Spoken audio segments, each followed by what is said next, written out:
All right, guys, how's it going? So I have been to the cafe. I bombed there on my scooter, and I have reviewed today's Spanish football dailies for you. That's right. So in this video, we're going to go over things that I think might be of interest to you.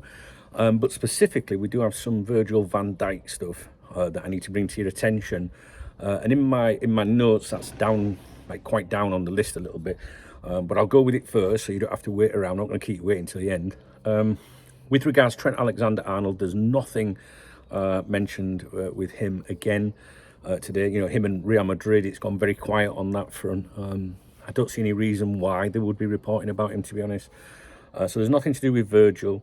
There's nothing to do with Mo Salah. Obviously, recently the Spanish media were talking about him being offered to Barcelona in November and Real Madrid recently.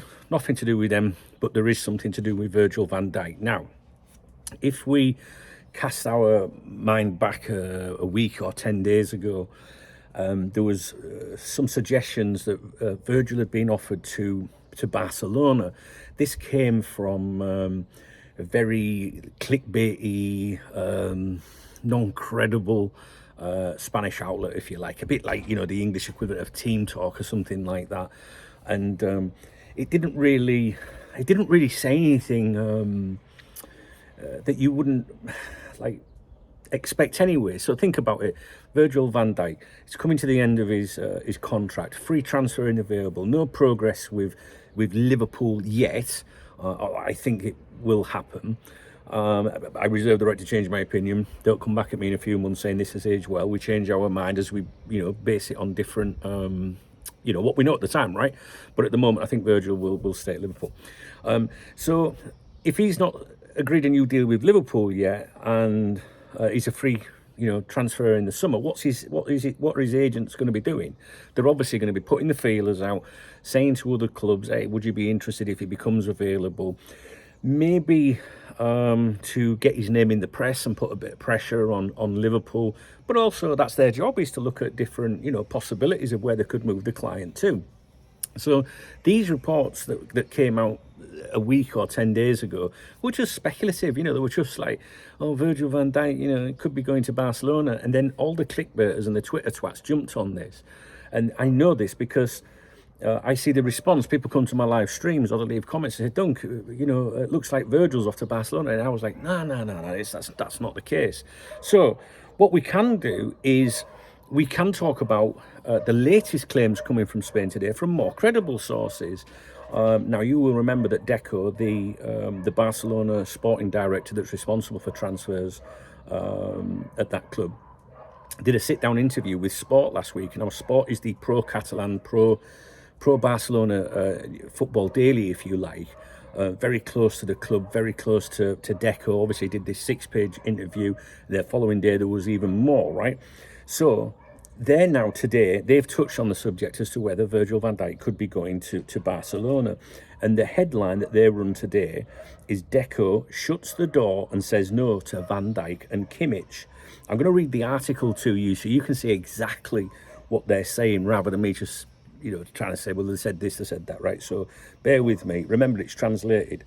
The sporting director of Barca is clear that, given the outstanding performances of La Masia players, signing new players is no longer as important, and any additions for next season will be carefully selected.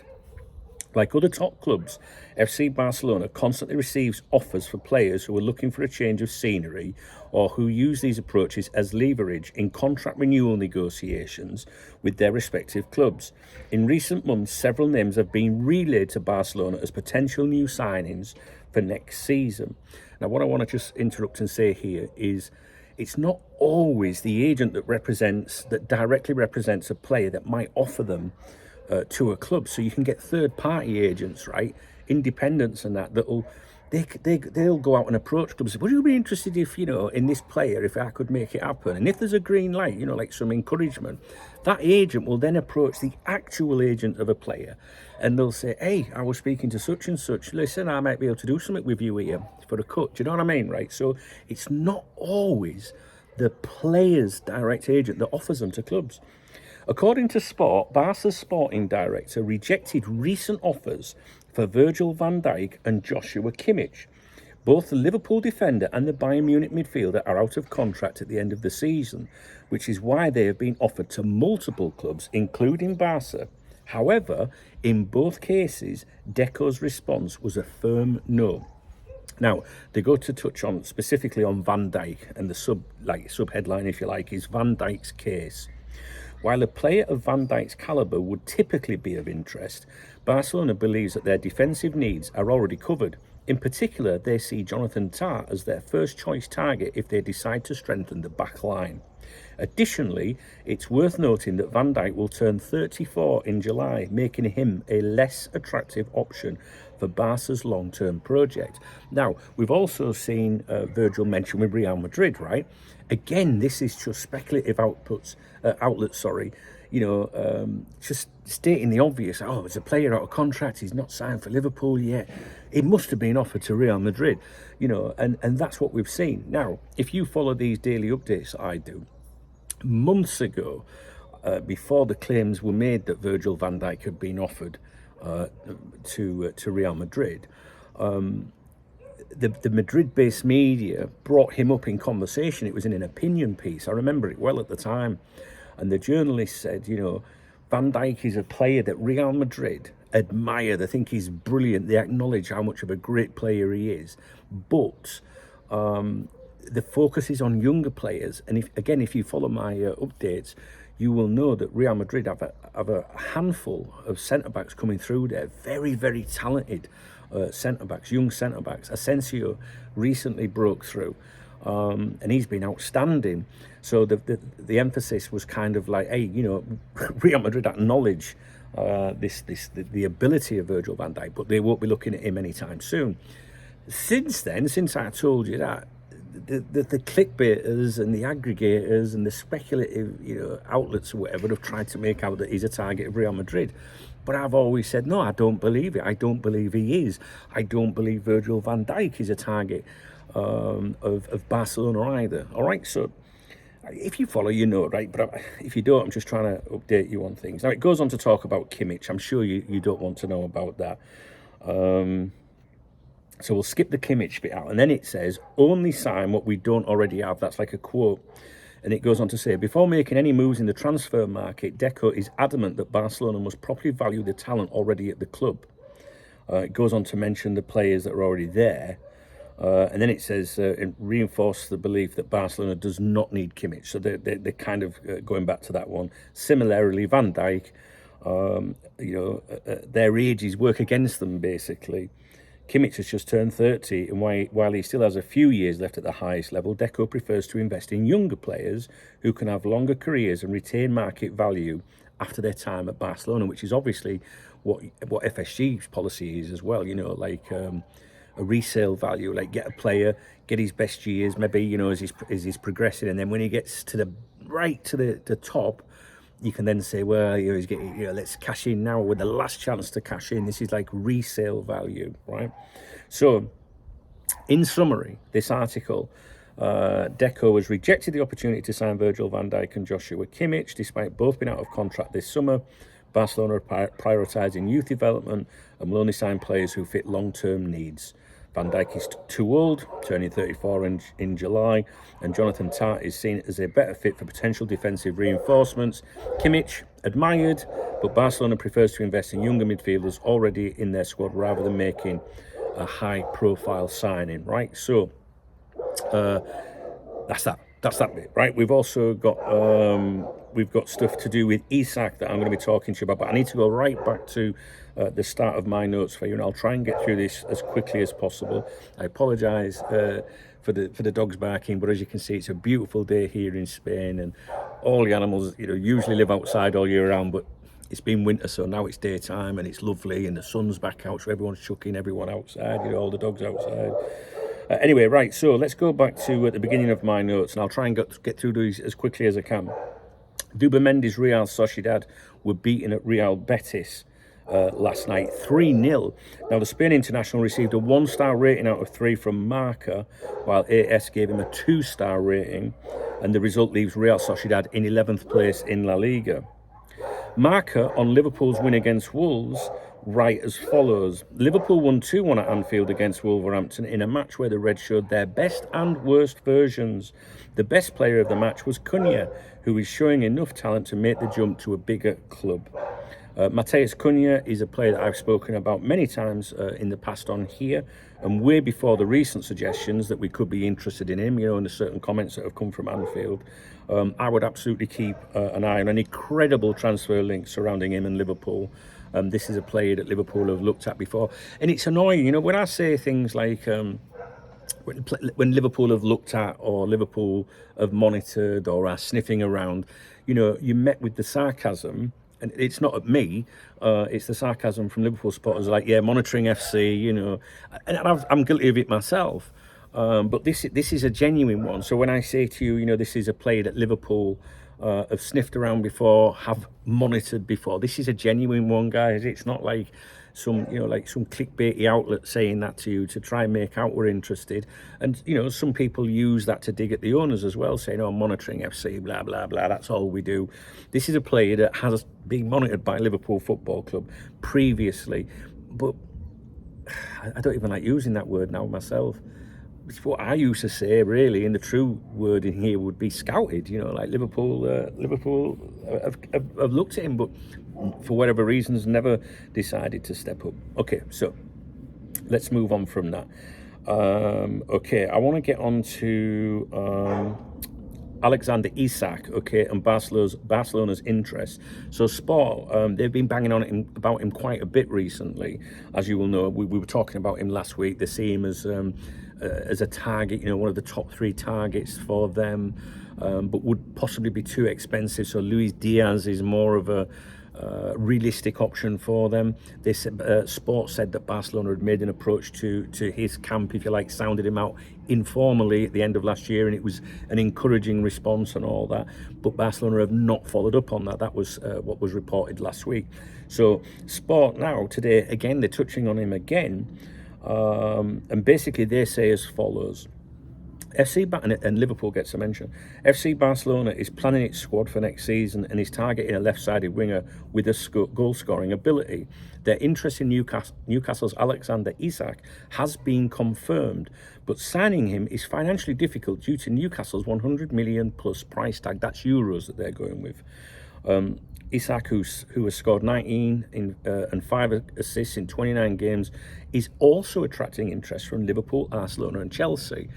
I wouldn't get too excited by that, guys, because the Spanish media here are obviously just, touching on what I think is in the media in the UK, for example. I don't think that the representatives of Isak have said to them when they were approached, oh, Liverpool are sniffing around him. They could have done, but I wouldn't put too much, like some people might, that really want to see Isak at Liverpool might think, oh, well, they must be interested then, because just be cautious with that. But anyway, they think that Liverpool, Arsenal and Chelsea are interested. Newcastle is open to selling Isak, but only for a fair market value. I'm not sure I believe that, to be honest with you guys. So again, I wouldn't pay too much attention to that. However, if they qualify for the Champions League, they may resist selling their star forward. Barcelona sees Luis Diaz as a more feasible target. They're repeating that again. I said this, if you remember, last year, towards the end of last year, I expect to see the Luis Diaz speculation return in the turn of the year. And it isn't it? It's increased. If you watch these videos daily, you'll know the last few weeks it's building and building and building again. And I interacted with a Barcelona fan yesterday about this subject, and the Barcelona fans don't seem too excited at the prospect of signing Luis Diaz. And I said to this lad, I said, look, I don't think Liverpool fans would be absolutely devastated if he left. I mean, he started the season well, but he's being used differently now, and it's just not as effective. I know about his performance last night. I'm just saying in general, I don't think Liverpool fans would be devastated if he was sold. If I'm wrong, you tell me. So Barcelona sees Luis Diaz as a more feasible target, so again repeating their interest, especially if Liverpool signs Isak, which could push Diaz towards an exit. I think Diaz is facing an exit anyway, regardless of Isak. I know there'll be people watching this video that'll be going, fuck it, Isak, like, we're going to start him. Anyway, sorry, I'm just reading a message on my phone. So The Catalan club hopes that their historic appeal could help them land a major signing, even if they cannot match Premier League wages. And remember, Barcelona's financial situation has been resolved. Nothing infuriates me more when people leave comments on it. Be careful if you do this as a joke. Make sure you put an emoji on the end of it. When people say to me, Barcelona can't afford this, that and the other, it's like, no, you're fucking miles behind, like on the news. The financial situation's been resolved, right? But they've still got to comply with this 1-1 rule, right? I've spoke about it many times before. In simple terms, one out, one in. You know, for every euro you spend, you've got to have a euro in, that kind of thing. But they can't go around and just splash the cash, you know what I mean? Like they might have been able to do. So there still is financial restrictions, but they're not skint like some people keep saying. And if you're wondering why they're not skint, it's because they sold, they managed to get a lot of money from the Saudis and that to do with sponsorship and VIP boxes and seating at the new Nou Camp. So I went over it all. Some of the prices, it was phenomenal, but anyway, they're all right. So in summary, the article states that Isak has a verbal agreement as well, because this is in this reporting. They claim that there's a verbal agreement with Newcastle that they will consider selling him next summer. Right? I haven't seen that mentioned before. Have you? Have you seen that? They're claiming that Isak has this verbal agreement that if a bid of 100 million comes in, that Newcastle have to tell him and consider it. Now, they're saying 100 million euros. It's going to be 100 million pounds, surely. If anyone's seen anything credible about that, please drop it in the comment section. I had a little mooch around this morning when I was in the cafe online, and I couldn't see this.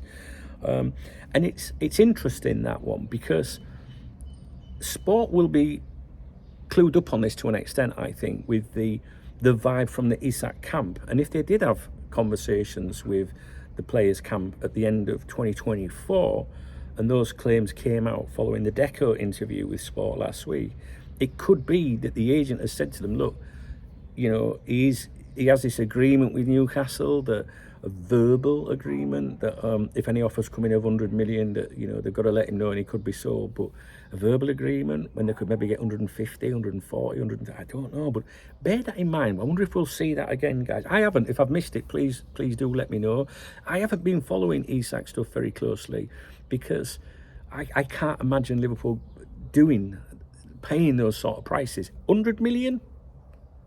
Maybe. But, you know, you'd have to cash in on, you know, Darwin Núñez has got to go, Diaz has got to go. If Salah went, you know, they'd have to, I don't know. I'll leave it to you, otherwise we'll be here all fucking day. So this means that while there is an understanding between the player and the club, it does not guarantee a sale unless the right offer comes in. Very interesting, this claim of an agreement. Newcastle is demanding at least 100 million euros. Switch that for pounds, mate. And their stance on selling him may change if they qualify for the Champions League, as they would want to keep him. In short, while there is a verbal commitment from Newcastle to entertain offers, it's not a firm guarantee, and any club interested will still have to meet their high valuation to sign him. Interesting. Okay, Sport singles out Luis Diaz for praise today. In a brief article, I mean, Diaz is mentioned in that one, and he's also mentioned in his in a separate article. This was discussing Liverpool's win over Wolves. They ran a headline, and it was Cunha can't handle Luis Diaz, so they focus on Luis Diaz's performance being in the big headline, and also a photo of Diaz from the game, which dominates the article. And basically, with regards to Diaz, they just say Liverpool had been supported by the hyperactivity of Luis Diaz, scorer of the first goal, and the one that caused the penalty, which was the second. So you can see that Sport are giving him a lot of focus, a lot of attention at the moment, you know. Okay, we're nearly done. Barcelona, they have a game against Rayo Vallecano this evening. This is a big game for Barcelona. They're third in the league. Rayo Vallecano are 6. Now, a win would see Barca go joint top with Real Madrid. And the current La Liga standings are as follows. Real Madrid 51 points, Atletico Madrid 50 points, and Barcelona 48 points. So a win tonight for them, boom, up they go. And that's it. That's your lot. That's all I've got for you in today. I say all I've got for you. It's a 20-minute long video. I hope I've covered things for you right. I'm sorry if I'm all over the place. It's difficult trying to try and remember everything and your thoughts and what you've read previously. Do you know what I mean? So I'll leave it with you. If you appreciate the video, please thumbs up the video. Please drop me a comment if you've got any opinions on any of the detail covered in this, especially this agreement thing, this verbal agreement thing. Is this something the Spanish media are making up? Is this something that's come from the Isak camp towards the end of last year? Is it a bit of knowledge that Deco was relayed to Sport? Or have you seen it claimed? But I don't want to hear it if it's come from some shitty Twitter twat or something like that. Do you know what I mean? Or Team Talk. I mean a credible, outlet, maybe a Newcastle journalist that's attached to the Athletic or something like that. Let me know. So thumbs up, comment, and if you want to buy me a coffee, then please hit the super thanks button. It's a love heart under the video, or read the video description. There's other ways of supporting me. Obviously, your support, channel memberships, whatever. It helps me dearly. It really does. Yeah, that's it. All right, guys. I think that's it. All right. All being well, I will be back in the cafe tomorrow morning reviewing things for you. I've been up since 5 this morning. But yeah, I've been to the cafe, done that for you. Staying with Spanish football, my chick's coming over from England on Saturday. She's coming in Saturday night, flying in Saturday night. And I says, Sunday morning, do you fancy going to football? She went, yeah. I said, well, we'd have to get up at 7 though, imagine flying in your first day here, and it's like, can you get up at 7? We're off to the minibus, to go to the football. It'd be like a 2-hour drive, and it's David Villa's CF Benidorm that I follow, and they're fourth from bottom at the moment. We had a great win the other day. Look up CF Benidorm on YouTube. You'll see the YouTube channel. And I love my lower league football. And David Villa, we got promoted last season. It's a much difficult league, 4th from bottom, and we're playing 3rd from top on Sunday, away from home. Villarreal C team it is. But she went, yeah, I'll do it. So yeah, nice little Spanish game there. If you follow me on Instagram at Duncan Oldham, or X at Duncan Oldham, you'll see I put some videos out from the game the other night. Really good video, and the manager of the team actually, and some of the directors liked it, which was nice. So it's a nice little setup there. You know what I mean? Anyway, I should crack on. All right, guys, take care. Thumbs up, comment, coffee, nice one. Cheers.